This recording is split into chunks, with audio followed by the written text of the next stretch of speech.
नमस्कार, मी अश्विनी मुकादम आणि रविकरण बालनाट्य स्पर्धेचे 37वे वर्ष आहे, जे श्रीयुत कमलाकर नाडकर्णी यांच्या स्मृतीस अर्पण आहे. आणि बालनाट्य स्पर्धेमध्ये संपूर्ण बालनाट्य चळवळीमध्ये मी सुद्धा सुरुवातीपासून बालनाट्य लिहित आले, करत आले आणि नाटकातला अतिशय दुर्लक्षित असा हा एरिया आहे. आणि मला नेहमी वाटतं की बालनाट्य हा खूप गांभीर्याने करण्याचा प्रकार आहे आणि दुर्दैवाने तसं करताना दिसत नाही.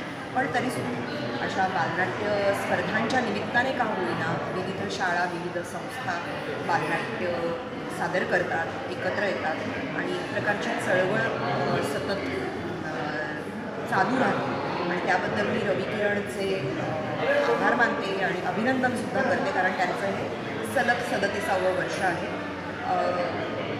त्यांच्या संपूर्ण या रविकिरण स्पर्धेसाठी, बालनाट्य स्पर्धेसाठी माझ्या खूप शुभेच्छा. आणि त्यानिमित्ताने नवीन बालनाट्य लिहिली जावं, सादर केली जावं आणि आपल्या मराठी नाट्य परंपरेत, मराठी बालनाट्य परंपरेमध्ये भर पडत जावं अशी मी एक प्रार्थना देवाकडे करते आणि संपूर्ण चळवळीसाठी, या बालनाट्य चळवळीसाठी सदिच्छा देते. नमस्कार. मला गुरुकुल डोंबिवली यांचं जे एक नाटक होतं अफेअर म्हणून, मला ते खूप आवडतं. मला अशा पद्धतीच्या वेगवेगळ्या विषयांवरची नाटकं बालनाट्यांमध्ये येतात.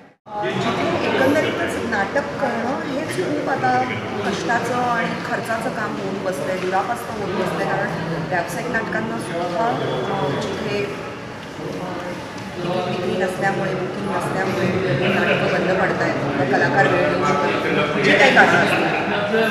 हे अशा पद्धतीची एक बालनाट्य चळवळ, बालनाट्य हा मुळातच इतका दुर्लक्षित भाग आहे संपूर्ण मराठी नाट्य चळवळीतला.